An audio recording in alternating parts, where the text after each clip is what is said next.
Donc, dans la partie 4, on a vu les PFAS déjà réglementés aujourd'hui, donc dans le règlement REACH, dans le règlement POP, dans le nouveau règlement F-Gaz et dans l'arrêté français concernant les eaux de rejet industriels. Dans cette partie 5, je vais vous présenter les PFAS en voie d'être réglementés et on va voir que certains PFAS sont en voie d'être réglementés dans le règlement REACH, dans le règlement POP et dans la proposition de loi française. Si je commence par le règlement REACH, donc avant de rentrer en annexe 17, une substance doit parcourir plusieurs étapes dans le processus de restriction que je vais vous présenter. Tout d'abord, c'est l'intention. Donc l'intention, qu'est-ce que c'est? C'est les cas, un État membre ou la Commission européenne qui vont venir déposer une intention de restriction. La substance donc va être ajoutée au registre d'intention de restriction et c'est dans cette étape-là qu'on va avoir la préparation du dossier d'intention de restriction. Ensuite, on a la soumission. Donc, le dossier de restriction, il est envoyé à l'ECA qui va venir le publier sur son site. Dans ce dossier-là, on va avoir la présentation de la restriction, mais pas que, et également des données disponibles, donc dans tout ce qui est substitution, toxicologie ou les impacts socio-économiques. À ce niveau-là du processus, ce n'est pas la version finale du dossier de restriction. On sait que les déposants peuvent faire appel aux industriels pour fournir des données supplémentaires et donc venir modifier le dossier et l'intention de restriction.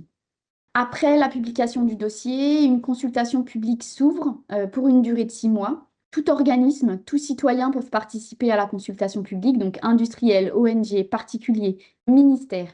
Le but, c'est vraiment de commenter le dossier et de proposer des sources et des données supplémentaires pour venir agrémenter le dossier. Ensuite, les deux comités de l'ECA, donc le RAC et le CEAC. Le RAC va venir évaluer les risques, le CEAC va venir évaluer les impacts socio-économiques. Ces deux comités-là vont venir donner leur avis sur le dossier en prenant en compte l'ensemble des commentaires de la consultation publique. Et par la suite, la proposition peut être modifiée afin de refléter les différents commentaires des parties prenantes. Ensuite, une deuxième consultation s'ouvre d'une durée de 2 mois. De la même manière, tout le monde peut participer et peut venir commenter l'avis des deux comités de l'ECA. Ensuite, l'ECA va venir publier son avis final sur la restriction qui doit être ensuite adopté par la Commission européenne. Une fois adoptée, la proposition de restriction, elle va être publiée au journal officiel et l'entrée en vigueur va se faire après une durée déterminée après la publication et cette durée, elle est donnée dans le journal officiel. Donc aujourd'hui, dans REACH, plusieurs intentions sont en cours concernant les PFAS que je vais vous présenter juste après. Donc une intention sur les mousses anti-feu, une intention sur le PFHXA et une intention sur le PFAS global. Concernant la restriction en cours sur les mousses anti-feu, donc concernant le calendrier, l'avis du RAC et du CEAC ont été donnés. On est en attente aujourd'hui de la validation de la Commission européenne. Cette restriction pour les mousses anti-feu concerne l'exportation, la mise sur le marché et l'utilisation de mousses anti-feu contenant des PFAS avec plusieurs périodes de transition. On note par exemple une période de 18 mois de transition pour les sapeurs-pompiers municipaux ou de 10 ans par exemple pour certains sites Céveso. Deuxième intention de restriction, c'est sur la famille PFHXA, sels et substances apparentées. Concernant le calendrier, on est en attente de la validation de la Commission européenne. La proposition initiale, elle a été modifiée par les comités de l'ECA en décembre 2021. L'intention de restriction et les restrictions aujourd'hui pour cette famille-là. Cette famille-là ne peut pas être fabriquée, utilisée ou ni mis sur le marché en tant que substance en tant que telle et ne peut pas être utilisée dans la production, mis sur le marché ou utilisée dans un mélange dans une autre substance ou dans un article avec une certaine concentration. Bien sûr, cette intention de restriction présente également des dérogations et là, on est en attente de la publication au journal officiel. Dernière intention de restriction et pas des moindres, c'est l'intention de restriction PFAS globale. Donc l'Allemagne, soutenue par le Pays-Bas, la Norvège, le Danemark et la Suède, a déposé en janvier dernier une intention de restriction qui vise à restreindre la fabrication, la mise sur le marché et l'utilisation des substances PFAS. Concernant le calendrier, on est aujourd'hui en attente de l'avis des deux comités de l'ECA. Lors de la consultation publique, en septembre 2023, il y a eu énormément de commentaires, plus de 6000 commentaires qui sont actuellement en train d'être traités par les deux comités de l'ECA, mais c'est vrai qu'ils sont un peu en retard concernant le planning.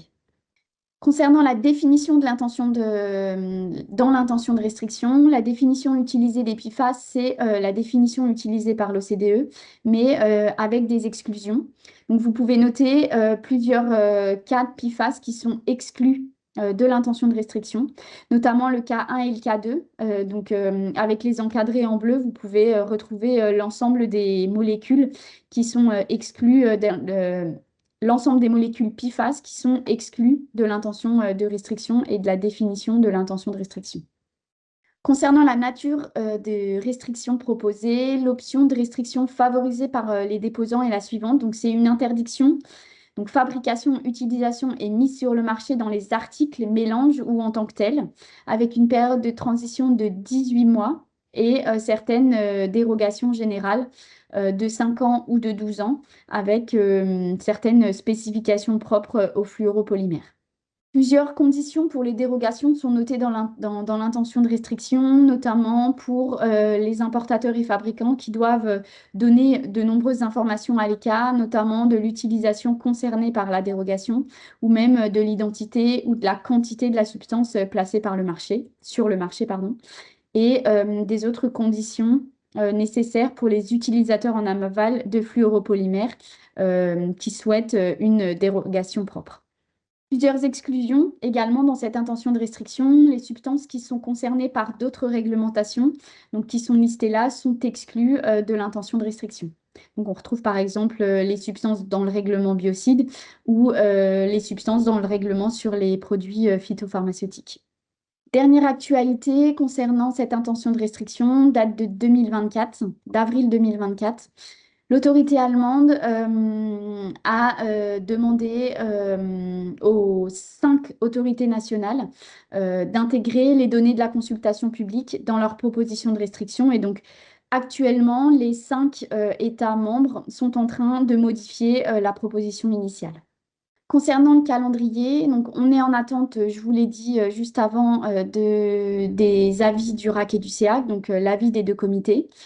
On devrait normalement avoir l'avis du RAC et du SEAC, on l'espère, début 2025, premier voire deuxième trimestre 2025.